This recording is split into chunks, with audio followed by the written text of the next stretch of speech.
Hello, I'm Brandon Martini, a commercial pilot and flight instructor. And I'm Carson Vasquez. I'm a private pilot. And you're listening to the Aviation Mentors podcast, sponsored by Stratus Financial. So buckle up, because the Aviation Mentors are taking off.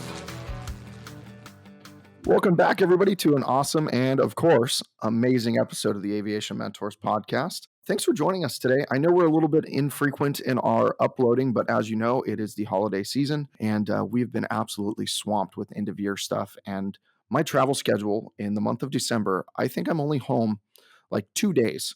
And we're having to move offices and do all sorts of crazy things. So it is a bonkers month. I even got my new house in Florida, which I'm moving to. So I'm going to start going out there next week. And I'm actually going to record probably live from Florida. So it'll be the first time I record from my house, as long as I can get the internet all set up nice and early. But we'll see what happens there. Regardless, today we're going to discuss something that a ton of people struggle with, even me. And I don't know if you did at all, Carson, but I know a lot of people struggle with this, even current pilots or newer pilots. And that is with the fear of flight. I mean, there was a ton of people. I flew back late last night from Austin, Texas, from our meeting. And I'll tell you this, it's pretty crazy seeing how many people get scared in a commercial airliner, let alone scared to death about getting in a small aircraft, especially a 2 or 4 seater one. Yeah, it is weird. Maddie said that she's more afraid of flying in the commercial ones than flying with me. And I said that is the complete opposite of those scenarios. I am a lot less afraid flying a commercial airplane than flying with Brandon, for example. Well, I mean, to be honest, she should be very scared of flying with you, Carson. I've flown with you before. I know. I'm scared when I fly with you. My safety and others. Yeah, don't worry. The DP said the same thing, but I still have my license, so. Well, that's good. No, you don't have a license, Carson. You have a certificate, by the way. Okay, I have a certificate. Keep going. Keep talking. I need to catch my breath now.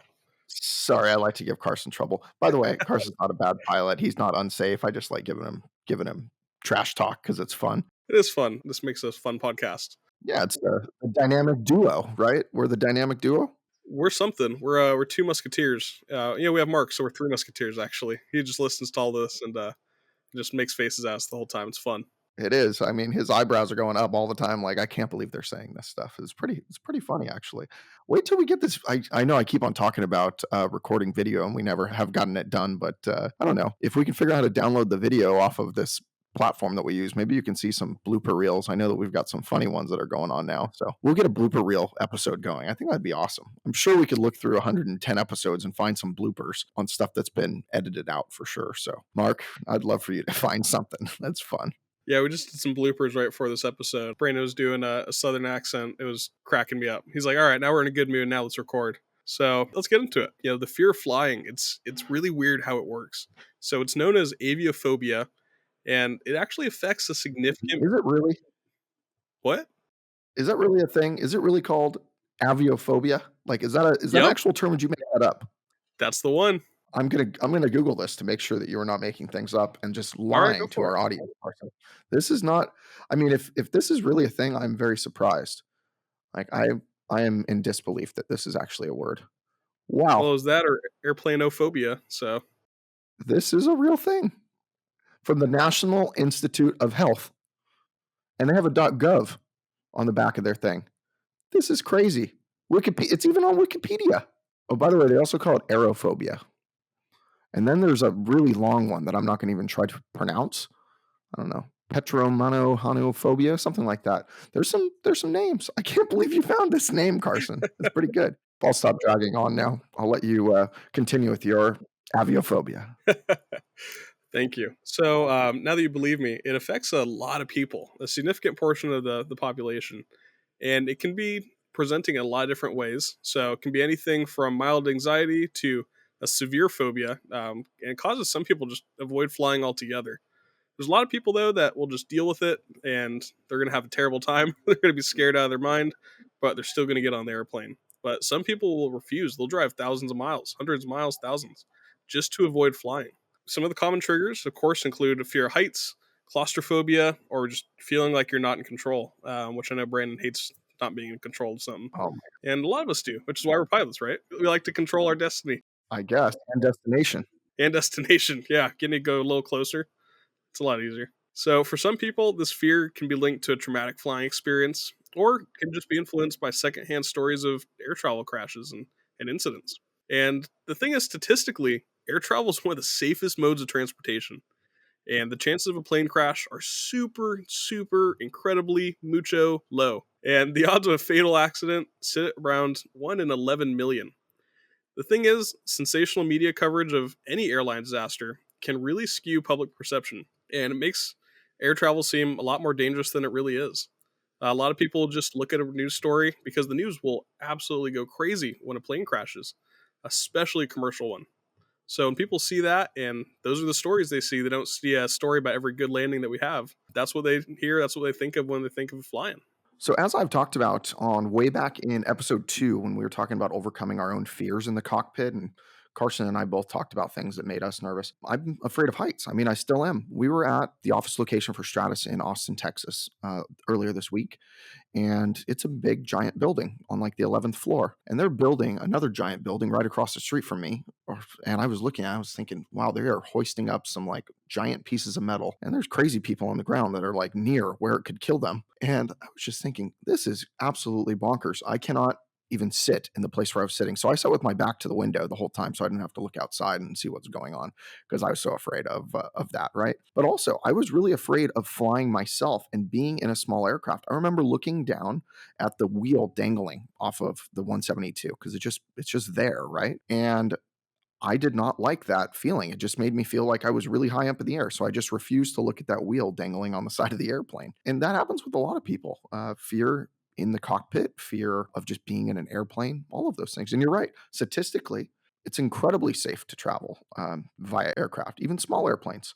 You're way more likely to get killed in a car accident driving on your way to the airport than you are to actually get hurt or die in an airplane. But I digress, because there's only so much you can do to get over fear, and that is just face it, right? You just got to deal with it or face it, in my opinion. Now, I'm not a psychologist. I can't tell you for sure, but I know that's how I deal with it. And every time I feel a little sensation, I just kind of you just have to deal with it. And over time, it's bothered me less and less. I know that dangling wheel off the side of the airplane doesn't bother me quite as much anymore. So just something you deal with. But there's several theories actually that attempt to explain why some people develop a fear of flying. Evolutionary theories suggest that humans have an innate caution around heights and fast moving objects.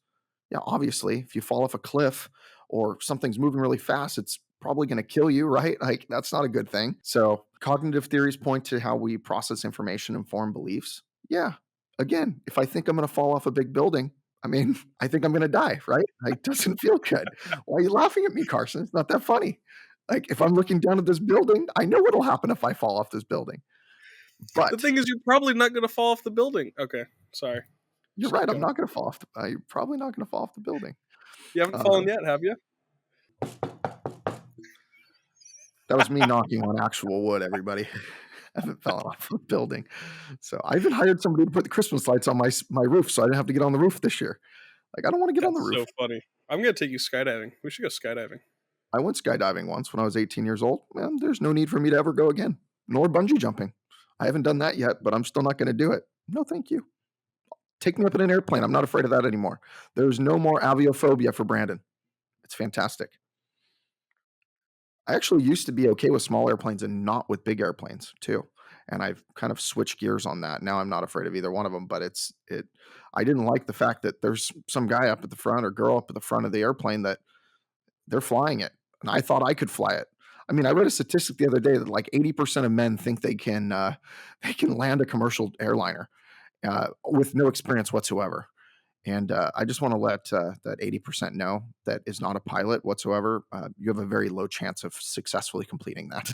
So just What do you think my try not chances to of doing that? If I was super current, if you're super current. um, pretty okay. Pretty okay. pretty I'm gonna okay. say you'd live. I'm just gonna not gonna say that the airplane would be usable again, but Everyone you'd would live. live, but the plane would not live. Probably not. Probably not. Yeah, I would say the plane That's would not better than live. most. That's improvement. Yeah, I would say with me, the plane would live, but it wouldn't be fantastic considering I haven't really flown a real airplane that's that big before. The plane would live, but your change of underwear wouldn't.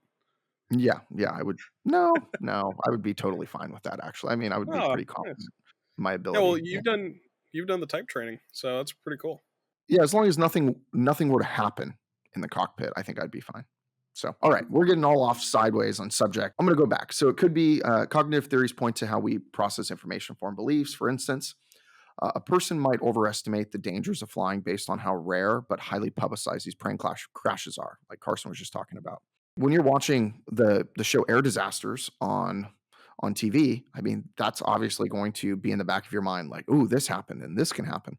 Well, guess what? It's not very likely to happen, and there was a chain of events that caused that to happen. General stress and anxiety can also play a very significant role in the fear of flying. When we're anxious, our body goes into fight or flight mode, and that response just kicks in. It heightens our sensitivity to unfamiliar noises, movements, all these things experienced during flight. I mean, I can't tell you how many times I've been holding short of a runway waiting for planes to take off, and my student will just look at me and say, "What was that sound?" And I was like, "What sound?" They're like, "That sound. It sounds like something's wrong with the propeller." I said, "Nothing's wrong with the propeller." I said, "There's wind hitting the propeller at a different angle now because now we are sideways. We're not going down the runway.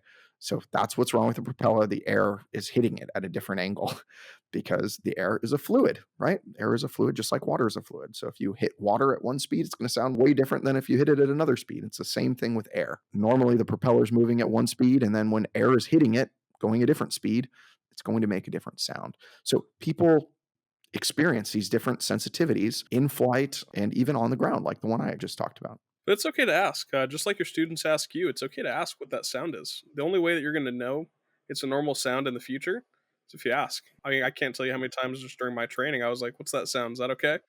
What's that sound?" And no, it's just the engine, or you know, nothing. It's never anything bad. Especially being on a large airplane, there's tons of sounds. I mean, every portion of the airplane just creaks. It sounds like the wheels coming up, the wheels coming down, the flaps moving. Everything just makes sounds. So you're not going to know unless you ask someone what that sound is, and that's how you know in the future that everything's okay because you're listening for a sound that's not normal. Correct, exactly. And I mean, the psychological response can make fear seem way more intense and immediate than it probably really is. So just remember, if you get nervous in a flight that you're doing yourself, you just need to calm down, relax, assess the situation, because you just acting on fear and irrationalities is not going to help you. Now, if you think there's a genuine emergency, you should declare an emergency and then take a step back, figure out what you need to do. So, aviate, navigate, and communicate. You need to make sure you do those three things and you do them in that order, FYI. So, I said declare the emergency. That's the third thing you should do. But fly the airplane. Get a consensus of what's going on, navigate, figure out where you're at, what you need to do, and then communicate. So declare an emergency, do whatever you need to do. You're not going to get in trouble for anything to save your own life and other people's. So don't worry about that. Remember, flying is safe. We've talked about it a couple times on here. Way more apt to get into a car accident on the way to the airport than you are into a plane accident. So Yeah, well, a lot of people still won't listen to that and still won't believe it. But I'm sure that you've flown with passengers who are afraid of flying. So how's that go? Aside from you yourself being afraid in the first place, but what's it like flying with passengers that are afraid? How do you handle them? well, I did this to a friend of mine a few weeks ago, actually, maybe a month ago. I don't know when it was, but I did a little bit of zero gravity, and I did some high bank turns and things like that, and it wasn't very pleasant for her, but it was pretty funny. So, so she was afraid of flying. She's with her friends too, and it was a blast to do. So I scared them some more. Obviously, is what I did. It's probably not what I should do, but no. On a real note, though, what I do is I talk to them about everything that's happening in the airplane. I really want to tell the passengers like what is going on, what they should expect. If I expect turbulence, like here's why there's going to be turbulence. Um, you, I talk about heat rising. I talk about the things that are going to cause whatever's going to happen, and I explain why and how it's happening before it even happens. Because then they know that I'm not just kind of BSing them. I'm actually talking from a place of knowledge, and I can actually explain what's going to happen because I can tell them it's going to happen before it even happens, which is just a sign of a good captain of that airplane, right? So you know exactly how that's going to go. So that's normally what I do, and I also explain what certain buttons do in case I get in trouble. And if I'm flying with a brand new student, well, what happens if I had a heart attack or something? I want them to know the things to press and pull to make sure that they get on the ground safe and sound. So I will explain where the throttle's at, and I will explain how the control wheel moves, and I'll explain where the button to talk to ATC is, and things like that, just to calm people's emotions down and make them less afraid, because they have the same issue everybody has. Everybody wants to be in control of their own life and their own destiny and their own things, right? Some people just enjoy being a passenger and they're okay with that, but they might just be nervous the whole time. But I'll tell you this, if you explain how to use something and how things are working, it's going to make them feel a lot better. So I really like to slow it down and make them feel a lot better. Now, if they're a really close friend, I might scare them a little bit too, with something that they seem as scary, like like a 30-degree bank turn, right? And we see as like, oh, that's a check ride maneuver. Oh, that's not a big deal. Like that type of stuff. I don't mean like inverting somebody in an airplane. That is ridiculous and illegal. Don't be doing that type of stuff. But I do stuff like that. So, but yeah, those are some things that I've done with passengers afraid of flying. You know, I can't say that zero G would be the way to go. I also can't judge you. My mom's a little bit nervous in small airplanes, and I did that to her as well. So, but there's some good ways to go about having a passenger that's afraid of flying, or just being afraid yourself. And it could be everything from deep breathing exercises that typically help manage anxiety, mindfulness techniques, reducing that catastrophic thinking, like what's the worst thing that could happen, and like we talked about, being prepared, just understanding the normal sounds, sensations of flight helps take that mystery out of it and wonder what's going on. But I know some people have a little bit of a aviophobia. There's your word again. That's just a little more intense. So, how do you feel about going beyond just these normal anxiety coping mechanisms and using medication when you go flying? Not as a pilot, but as a passenger. I was going to really press you on that, Carson. I was like, do not say what I think you're about to say. No, I'm glad you added that caveat. If you are flying as a pilot, you cannot be taking medication. So, first and foremost, just to add that clarity on that, you can't be taking medication. So, if you are taking medication, it needs to be cleared with your AME, and that's your aviation medical examiner when you do your medical exam. So, keep that in mind. We want to make sure you stay safe and legal with the FAA, but most importantly, safe. That's really what we want. The second part of that is for people who get motion sickness and they're a pass. Now I'm going to go on to the passenger side, just so we're very clear. When the FAA listens to this, they understand how clear I am, right? So thank you for listening, FAA. By the way, we really appreciate Appreciate all you your guys do. Thank you so your much for viewership and what you guys actually do for aviation. Without you, we wouldn't be flying in the skies, we wouldn't be safe, and we wouldn't be 1 in 11 million, right? So shout out to the FAA. As much as people talk trash about the FAA, they really do a great job. I mean, they're just folks just like us and they try really hard. So, but outside of that, yes, I would say you can go and take some medication. I know some people wear those little wristbands for motion sickness. And if you're really scared of flying and you have a prescription for something that helps lower that, I would say go do whatever you need to do, I guess. I come from somewhere where I like to take on those things and I like to lower my anxiety over fears that I have in life, and I take whatever appropriate steps may be to try to solve that. So I would assume a lot of people would like to do that too. But uh, whatever you need to do to calm yourself down, just do it. Besides going crazy or doing something illegal, like you don't need to do any of that stuff. But I would say just do whatever you need to do to make sure that you're comfortable and safe. so pilots and aviation experts always going to be reassuring that flying is routine and it's safe. We're always in the skies. We do it all the time. And pilots undergo rigorous and extensive training and the safety checks that the aircraft have to go through. Every aircraft has to go through an annual. Planes used for flight schools have to go through annuals in 100 hours. And it's been a long time going into all the maintenance that has to go on with commercial airlines. So these planes are super safe. The pilots know what they're doing. And there are redundant backup systems in place. So understanding all these factors can really help just alleviate some of these fears associated with flying. When you say super safe, is that close to like super current? It is, yeah. I'm glad you understand that. I knew where I was going with it. Yeah, just make sure. I'm gonna make you a t-shirt that says super current. I guess so. Well, thank you everybody again for listening today and listening to our antics talking about all these different things. We really appreciate you. We wouldn't be here recording without you listening. So thank you so much for listening to us.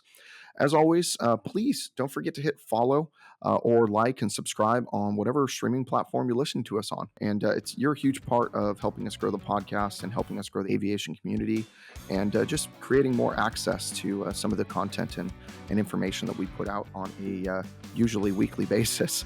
So if you'd like to reach out to either one of us, you can reach me. It's Brandon at aviationmentors.com, or for Carson, it's Carson at aviationmentors.com.